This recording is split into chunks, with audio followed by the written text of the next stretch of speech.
students. In today's class, we will discuss how to prepare ethers through Williamson reaction or Williamson synthesis. Right ethers को prepare करने का method है और इस method से हम सिमेट्रिकल और अनसिमेट्रिकल दोनों तरह के ईथर्स बना सकते हैं. अब हम जब ईथर्स के प्रिपरेशन की बात करते हैं तो हमारे पास दो इम्पॉर्टेंट मेथड्स हैं जो हमारे कोर्स में हैं और दोनों ही इम्पॉर्टेंट हैं. एक है डिहाइड्रेशन ऑफ अल्कोहल, वो हम नेक्स्ट क्लास में बात करेंगे.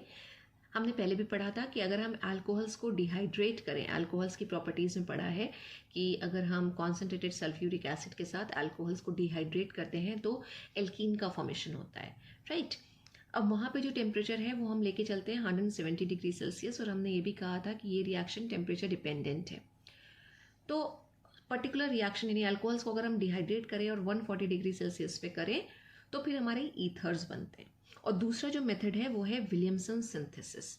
राइट विलियमसन सिंथेसिस में हम किस तरह से ईथर बनाते हैं, अगर हम इसको जनरलाइज्ड वे में लिखें तो हम एक एल्काइल हैलाइड लेते हैं, एल्काइल हैलाइड, और एक जो हम लेंगे वो हम लेंगे सोडियम एल्कोक्साइड, सोडियम एल्कोक्साइड, और हमें जो प्रोडक्ट मिलेगा वो मिलेगा ईथर. तो विलियमसन सिंथेसिस में अगर हमें ईथर्स बनाने हैं तो उसके लिए हमें एल्काइल हैलाइड चाहिए एक, और दूसरा हमें चाहिए सोडियम एल्कोक्साइड, सोडियम एल्कोक्साइड. अब सोडियम एल्कोक्साइड हमें कैसे मिलेगा, तो हम एक अल्कोहल लेते हैं और अल्कोहल की रिएक्शन सोडियम या NaOH के साथ करा दें तो हमें सोडियम एल्कोक्साइड मिल जाएगा. ठीक है, और हमारे ईथर्स बन जाएंगे. अब इम्पॉर्टेंट चीज़ क्या है और हमें इसके लिए क्या चीज़ याद रखनी है कि हमें गुड अमाउंट ऑफ ईथर किस तरह से मिले. तो उसके लिए हमें ये समझना होगा कि ये जो पर्टिकुलर रिएक्शन है ये रिएक्शन किस तरह से होती है. ये रिएक्शन जो प्रोसीड करती है वो SN2 मैकेनिज्म से प्रोसीड करती है. SN2 का मतलब क्या हुआ, bimolecular nucleophilic substitution reaction. Right bimolecular nucleophilic substitution reaction. Haloalkane chapter में हमने डिटेल में SN1 SN2 पढ़ा है और हमने कहा SN2 में जो फैक्टर काम करता है वो है स्टेरिक हिंड्रेंस. हम देखते हैं कि जिस कार्बन पे अटैक हो रहा है वो कार्बन कहीं क्राउडेड तो नहीं है. ठीक है, हम उस पर स्टेरिक हिंड्रेंस को चेक करते हैं और सबसे कम स्टेरिक हिंड्रेंस जो होती है वो प्राइमरी एल्काइल हैलाइड्स पे होती है, प्राइमरी एल्काइल हैलाइड. इसलिए जब हम SN2 में रिएक्टिविटी की बात करते हैं तो हम कहते हैं हमारे प्राइमरी एल्काइल हैलाइड्स जो होते हैं वो बहुत अच्छी तरीके से SN2 देते हैं कंपैरेटिवली सेकेंडरी और टर्शरी के. तो जो रिएक्टिविटी ऑर्डर आता है एल्काइल हैलाइड का वो है प्राइमरी, सेकेंडरी और टर्शरी. किसका ऑर्डर है ये, एल्काइल हैलाइड्स का. राइट तो अब अगर हमें यहाँ पे ईथर ऑब्टेन करने हैं तो हमें यही देखना होगा कि हमारे एल्काइल हैलाइड का नेचर क्या है. अगर हमारे पास प्राइमरी एल्काइल हैलाइड है तभी हमें क्या मिलेगा, प्राइमरी एल्काइल हैलाइड से ही हमें ईथर्स मिलेंगे. अगर प्राइमरी एल्काइल हैलाइड है तो वही जो है वो ईथर का फॉर्मेशन करेंगे, क्योंकि जो सेकेंडरी और जो टर्शरी एल्काइल हैलाइड्स होंगे they will undergo alpha beta elimination reaction चल जाती है उसमें, वो एलिमिनेशन रिएक्शन देंगे. राइट और एलिमिनेशन में भी डिहाइड्रोहैलोजिनेशन हो जाता है तो they give elimination reaction. Prefer करते हैं वो क्या करें, हाइड्रोजन और हेलोजन एटम को एलिमिनेट कर दें. तो सेकेंडरी और टर्शरी एल्काइल हैलाइड होंगे तो एलिमिनेशन रिएक्शन चलेगी, और अगर एलिमिनेशन रिएक्शन चली तो क्या होगा, डिहाइड्रोहैलोजिनेशन होगा. और अगर डिहाइड्रोहैलोजिनेशन हुआ तो हमें रिजल्टेंट प्रोडक्ट क्या मिलेगा, यहाँ पे हमें मिलेगा एल्कीन मिलेगा. तो विलियमसन सिंथेसिस से एल्काइल हैलाइड ईथर बनाने के लिए आपको ये चीज़ देखना है कि जो एल्काइल हैलाइड हो वो प्राइमरी हो.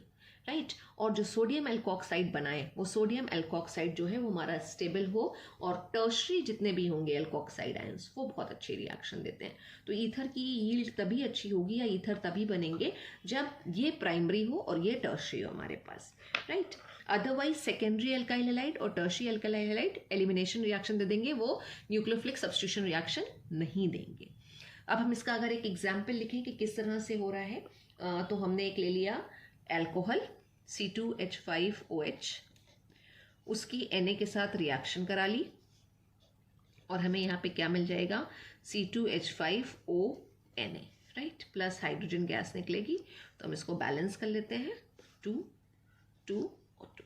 अब ये जो बन के आया है, दिस इज सोडियम इथॉक्साइड, ये सोडियम इथॉक्साइड आयन का फॉर्मेशन हुआ यहाँ पे, ठीक है। अब ये जो सोडियम इथॉक्साइड आयन था, राइट, C2H5 ONA, O पे नेगेटिव चार्ज, Na पे पॉजिटिव चार्ज, ये एल्काइल हैलाइड हम एक ले लेते हैं, और हमने एल्काइल हैलाइड ले लिया CH3I। इस पे अटैक करेगा, मैकेनिज्म कौन सी चलनी है, SN2 मैकेनिज्म चलनी है। SN2 मैकेनिज्म में क्या होता है, बैक अटैक होता है, बैक अटैक, I ग्रुप निकलेगा और CH2H5O जो है वो इसके साथ अटैच्ड हो जाएगा। तो रिजल्टेंट स्ट्रक्चर क्या आएगा अगर हम बात करें, राइट, ये तो यहाँ इसके बीच की बॉन्ड निकल गई, और C2H5OCH3 प्लस और क्या आ जाएगा, NaI, राइट। एक अनसिमेट्रिकल ईथर बन रहा है, और जब हम नाम लिखते हैं ईथर का तो किस तरह से लिखते हैं, जो स्मॉलर ग्रुप है उसके साथ ऑक्सी लगाते हैं, तो दिस इज मिथॉक्सी और मीथेन, सॉरी ईथेन। जनरलाइज जो नाम होता है वो होता है एल्कोक्सी एल्केन, तो 2 कार्बन वाला यहाँ पे लगा हुआ है मिथाइल ग्रुप, एल्काइल ग्रुप, तो ये हो जाएगा ईथेन, और CH3 के साथ O जुड़ेगा तो वो बन जाएगा मिथॉक्सी, तो मिथॉक्सी ईथेन बन के आ गया, NaI बन के आ गया। और यही एल्काइल हैलाइड, अगर हमने, ये भी प्राइमरी ही है नेचर में, लेकिन अगर हम 2 कार्बन वाला प्राइमरी एल्काइल हैलाइड ले लें तो C2H5ONa प्लस C2H5 और I ले लिया, राइट। अब ये जो इलेक्ट्रॉन्स हैं ये इधर निकलेंगे, निकल जाएंगे, ये I माइनस के फॉर्म में निकलेगा, और ये जो C2H5O माइनस है ये कार्बन पे अटैक करेगा, तो रिजल्टेंट स्ट्रक्चर क्या बन के आएगा, C2H5O और C2H5 जुड़ गया, प्लस क्या आ जाएगा, NaI। अब ये जो ईथर बन के आया है ये एक सिमेट्रिकल ईथर है, क्योंकि ऑक्सीजन के दोनों तरफ सेम ग्रुप लगे हुए हैं, सिमेट्री है, सिमेट्रिकल ईथर आ रहा है, और नाम हमें उसी तरह से लिखना है, एल्कोक्सी एल्केन। तो अब हम किसी के साथ भी O को जोड़ दें, तो अगर हम 2 कार्बन के साथ जोड़ रहे हैं तो ये हो जाएगा इथॉक्सी, और ये हो जाएगा ईथेन, तो इथॉक्सी ईथेन बन के आ गया। तो वी कैन क्लियरली सी कि विलियमसन सिंथेसिस से हम सिमेट्रिकल और अनसिमेट्रिकल दोनों तरह के ईथर प्रिपेयर कर सकते हैं, लेकिन कंडीशन यही है कि एल्काइल हैलाइड जो है वो प्राइमरी हो। अगर एल्काइल हैलाइड प्राइमरी नहीं है, सेकेंडरी या टर्शरी है, तो सब्स्टिट्यूशन के बजाय एलिमिनेशन रिएक्शन चलेगी और हमें एल्कीन्स मिलेंगे। तो विलियमसन सिंथेसिस में आपको एक सेंटेंस बहुत अच्छे से याद रखना है कि for better yield of ethers alkyl halide should be primary and alkoxide should be 2 degree और 3 डिग्री, दैट मीन सेकेंडरी और टर्शरी। फॉर एग्जाम्पल यहाँ पे हमने लिख रखा है एक रिएक्शन, एल्काइल हैलाइड हमारा यहाँ पे प्राइमरी है, इथाइल ब्रोमाइड है, और इसकी रिएक्शन जो हो रही है ये sodium salt of tertiary butyl alcohol, जो कि एक तरह से क्या है, 3 डिग्री एल्कोक्साइड है, 3 डिग्री एल्कोक्साइड। और इसको जब हम आपस में हीट कर रहे हैं तो ईथर का फॉर्मेशन हो रहा है, और कैसी ईथर बन रहे हैं, दिस इज टर्शरी ब्यूटाइल और ethyl ether, this is tertiary butyl, ethyl और ईथर। लेकिन अगर हम सिचुएशन को रिवर्स कर दें, रिवर्स करने का मतलब है एल्काइल हैलाइड अगर हम टर्शरी ले लें, अगर हम एल्काइल हैलाइड टर्शरी ले रहे हैं तो उसका स्ट्रक्चर क्या आएगा कि जो हेलोजन एटम होगा वो जिस कार्बन के साथ अटैच्ड होगा वो कार्बन क्या होगा, 3 और कार्बन के साथ अटैच्ड होगा, ये this is tertiary butyl chloride, और ये है क्या basically, this is tertiary alkyl halide हो गया है, टर्शरी प्राइमरी के बजाय हमने टर्शरी एल्काइल हैलाइड ले लिया। और इसकी रिएक्शन अगर हम करा रहे हैं C2H5ONa के साथ, राइट, यानी एल्कोक्साइड जो है वो अब प्राइमरी है, सोडियम इथॉक्साइड है ये प्राइमरी है। अगर हम ये लेंगे तो बेसिकली होगा क्या कि यहाँ पे जो हमारा एल्कोक्साइड आयन है वो बहुत ही पावरफुल न्यूक्लियोफाइल है और बेस भी है, तो वो क्या करेगा, डिहाइड्रोहैलोजिनेशन कर देगा। अब डिहाइड्रोहैलोजिनेशन का मतलब है कि एक हाइड्रोजन निकल जाएगी और एक Cl निकल जाएगा यहाँ से, और जब ये हाइड्रोजन निकलेगी तो ये जो बॉन्ड है इलेक्ट्रॉन्स ये यहाँ पे डबल बॉन्ड के फॉर्मेशन में आ जाएंगे, और स्ट्रक्चर क्या बन जाएगा, दिस,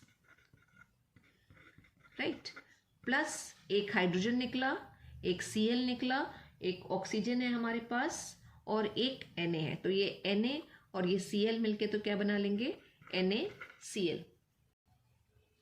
और ये जो ऑक्सीजन और इसके साथ C2H5 है, ये जो पूरा का पूरा इथॉक्साइड आयन है, उसके साथ हाइड्रोजन जुड़ जाएगा।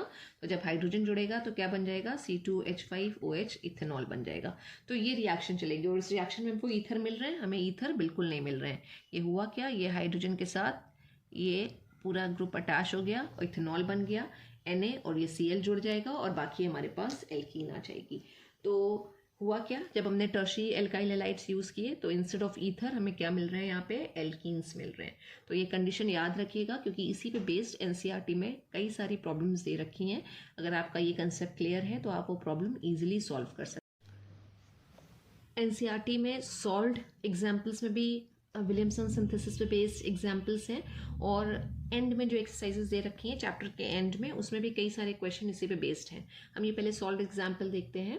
क्या है ये, the following is not an appropriate reaction for the preparation of tertiary butyl ethyl ether. कि अगर हमें टर्शरी ब्यूटाइल इथाइल ईथर बनाना हो तो कह रहे हैं कि ये एक अप्रोप्रिएट रिएक्शन नहीं है उसके लिए, उन्होंने खुद ही डिक्लेयर कर दिया है कि रिएक्शन अप्रोप्रिएट नहीं है। और बाद में क्वेश्चंस उन्होंने दो रखे हैं, दो पार्ट में है। पहला, what would be the major product of this reaction, कि अगर हम ये रिएक्टेंट लेके चलें तो फिर क्या बनेगा, ये तो नहीं बनेगा, उन्होंने पहले ही बता दिया है, तो फिर बनेगा क्या, पहला क्वेश्चन ये है। और दूसरा क्वेश्चन ये है कि right a suitable reaction for the preparation of tertiary butyl ethyl ether, यानी अगर हमें बनाना है टर्शरी ब्यूटाइल इथाइल ईथर तो फिर हमारे पास क्या सूटेबल रिएक्शन आना चाहिए या क्या सूटेबल रिएक्टेंट्स होने चाहिए। तो अब देखिए अभी यहाँ पे क्या ले रखा है, जो एल्कोक्साइड लिया है वो प्राइमरी है, और जो यहाँ पे एल्काइल हैलाइड ले रखा है वो टर्शरी इन नेचर है, जो सेम अभी हमने लिखा था, टर्शरी एल्काइल हैलाइड हमारे पास आ रहा है, राइट। अभी हमने कहा कि ईथर बनाने के लिए क्या होना चाहिए, एल्काइल हैलाइड प्राइमरी होना चाहिए, और यहाँ पे टर्शरी है। तो अगर टर्शरी है तो क्या होगा, यहाँ पे एलिमिनेशन चलेगा। एलिमिनेशन में होगा क्या, एल्कीन्स बन के आएंगे, ठीक है। और अल्फा बीटा से एलिमिनेशन होगा, यानी ये Cl निकल जाएगा और एक हाइड्रोजन निकल जाएगा। तो जो मेजर प्रोडक्ट बन के आएगा, क्योंकि एक सॉल्ट एग्जाम्पल है तो यहाँ पे लिखा हुआ है 2-मिथाइल prop 1 ईन बनेगा इस केस में, राइट। अभी हमने बना के देखा भी था कि हम क्या करेंगे कि जब ये रिएक्शन हमारी चलेगी तो ये Cl निकलेगा और यहाँ से एक H निकलेगा, और जो यहाँ वाले हाइड्रोजन के साथ के बॉन्ड आएंगे वो यहाँ डबल बॉन्ड के फॉर्म में शिफ्ट हो जाएंगे और एक एल्कीन बन जाएगा जिसका नाम होगा 2-मिथाइल prop 1 ईन। और अगर हमें ईथर बनाना है तो हमें क्या करना पड़ेगा, हमें ईथर बनाने के लिए इसी रिएक्शन में अगर हम चेंज करेंगे तो एल्काइल हैलाइड हमें प्राइमरी लेना पड़ेगा, ठीक है। तो यहाँ पे उन्होंने जो सेकेंड वाले पार्ट का एग्जाम्पल लिखा है उसमें C2H5 के साथ ONA ना लेके एल्कोक्साइड ना बना के Cl लगाया है, एल्काइल हैलाइड बनाया है। और ये जो बनाया है हमारा एल्कोक्साइड, वो एल्कोक्साइड जो है वो इन्होंने बनाया है टर्शरी एल्कोक्साइड है ना, सोडियम सॉल्ट ऑफ किसका है, टर्शरी ब्यूटाइल अल्कोहल का सॉल्ट बना हुआ है बेसिकली। तो अगर हम ये लेके चलेंगे तब हमारे ईथर का फॉर्मेशन होगा। तो सॉल्ट एग्जाम्पल है, बिल्कुल क्लियर समझ में आ रहा है कि एल्काइल हैलाइड हमारे पास प्राइमरी होना चाहिए क्योंकि SN2 मैकेनिज्म चलती है, तो एल्काइल हैलाइड प्राइमरी होना चाहिए, और जो हमारी एल्कोक्साइड्स हैं वो हमारी क्या होना चाहिए, टर्शरी इन नेचर होना चाहिए। सी the problem is very easy if your concept is clear and you can easily solve any problem based on Williamson synthesis. Thank you so much, students.